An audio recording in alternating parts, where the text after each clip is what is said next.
ان 7 مہینوں کی ان کو 7,30,000 کے حساب سے دی جائیں، اور جو پچھلے مہینے ہیں ان میں ان کو جو ہے وہ کم دی جائیں جولائی سے.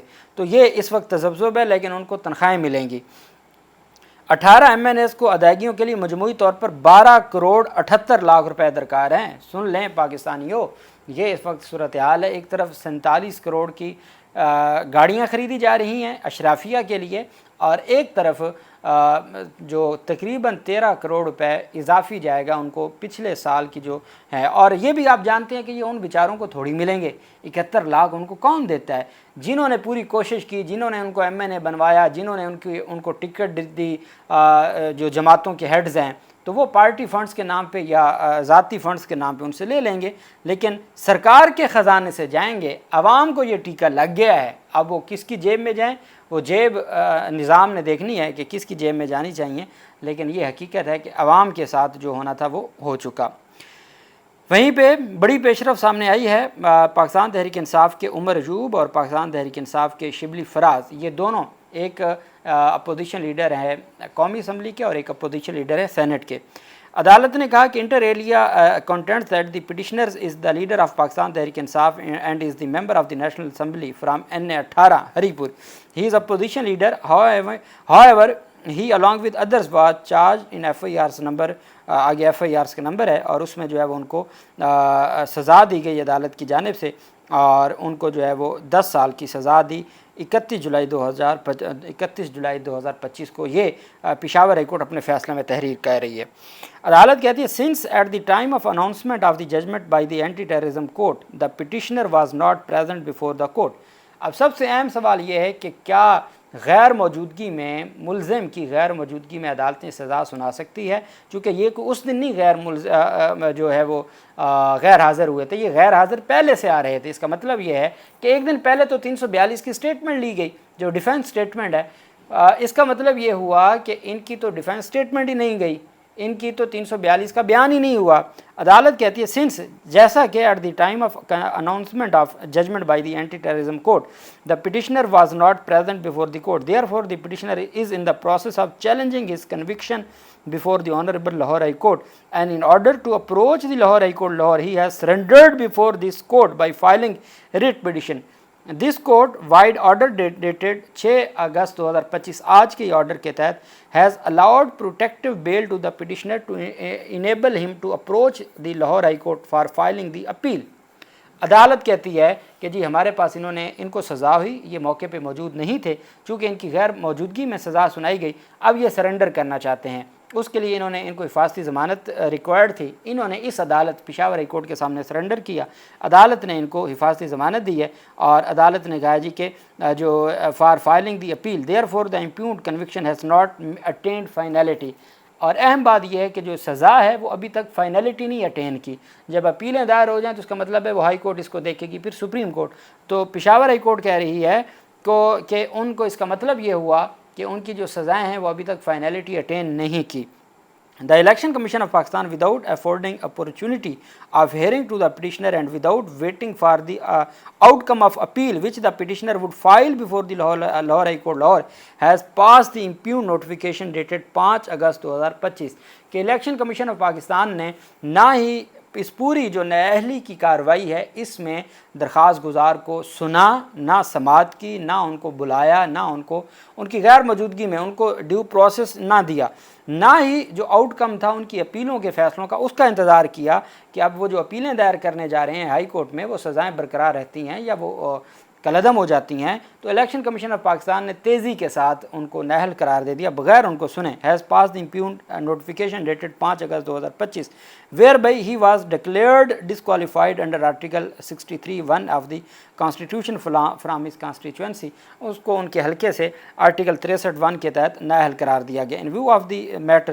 notice be issued to the respondents to file their para-wise comments if they so desire adjourned to 20/8/2025. 20 اگست کے لیے ان درخواستوں کو بھی انہوں نے، جو پہلے عبداللطیف چترالی کی درخواست تھی، عمر ایوب کی اور شبلی فراز کی بھی جو درخواستیں ہیں وہ 20 اگست کے لیے نوٹس جاری کر کے notice in the meanwhile the Election Commission of Pakistan shall not undertake any further process pursuant to the notification dated 5/8/2025.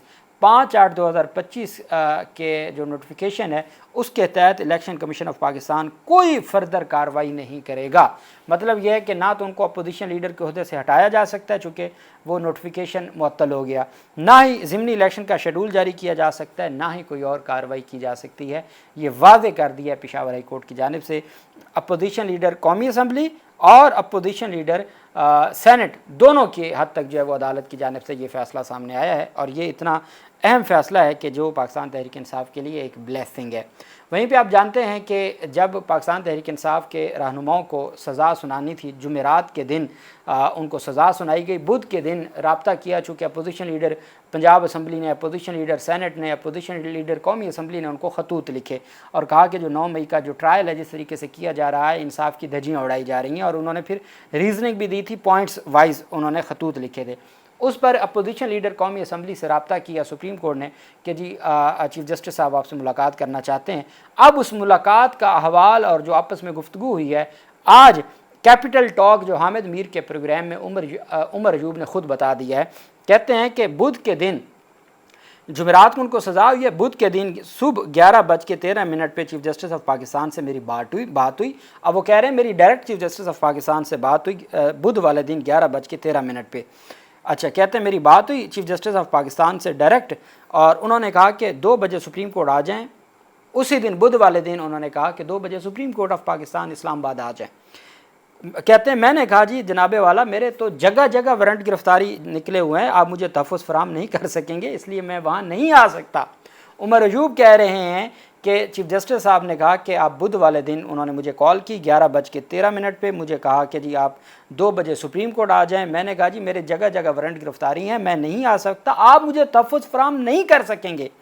Omar Ayub کہتے ہیں کہ اس لیے میں وہاں نہیں آ سکتا۔ 11:43 پہ مجھے کال آئی، پہلے 11:13 پہ آئی کہ آپ 2 بجے آ جائیں۔ میں نے کہا جی آپ مجھے تحفظ فراہم نہیں کر سکیں گے، اور آگے بھی نظام نے نہیں کہا کہ نہیں آپ کو تحفظ دیں گے، انہوں نے بھی کہا چلیں ہاں یہ تو بات ٹھیک ہے۔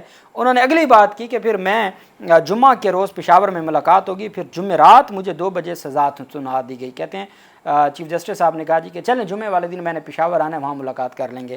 کہتے جمعرات کو دن 2 بجے مجھے سزا سنا دی گئی، پھر میں نے چیف جسٹس آف پاکستان کو میسج کیا کہ اب میں جو آپ سے انصاف مانگ رہا تھا پی ٹی آئی کے لیے اور پی ٹی آئی کے لوگوں کے لیے کہ جو ان کو فیئر ٹرائل نہیں دیا جا رہا، میں جو آپ سے انصاف مانگ رہا تھا نا، اس کے اوپر حضور والا مجھے انصاف کیا ملنا تھا، مجھے سزا ہو گئی ہے۔ کہتے ہیں میں جمعرات والے دن ہی میں نے آپ کے سامنے بات کی، اور جمعرات والے دن ہی میں نے آپ کے سامنے میسج کیا کہ جناب والا مجھے ہو گئی ہے سزا۔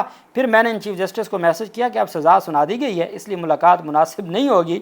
آگے سے چیف جسٹس آف پاکستان کہتے ہیں اوکے۔ یہ عمر ایوب بتا رہے ہیں کہ مجھے جمعے والے دن ہماری ملاقات ہونی تھی، جمعرات کو میں نے چیف جسٹس صاحب کو کہا جناب والا مجھے تو اب مناسب نہیں ہے ملاقات کرنا چونکہ مجھے تو سزا سنا دی گئی ہے۔ آگے چیف جسٹس آف پاکستان نے کہا کہ اوکے۔ اس کے اوپر وہ ہمارے صحافی ہیں حسنات ملک صاحب، وہ کہتے ہیں شکر کریں چیف جسٹس آف پاکستان نے یہ نہیں کہا کہ دیکھا عدالتیں کام کر رہی ہیں، عدالتیں دن رات کام کر رہی ہیں۔ اور یہ عمر ایوب کے ساتھ جو ملاقات تھی اور جو ملاقات کا احوال تھا وہ خود انہوں نے اپنی زبانی بتا دی ہے۔ اللہ پاک پاکستان کا حامی و ناصر ہو۔ بہت شکریہ، اللہ حافظ، پاکستان زندہ باد۔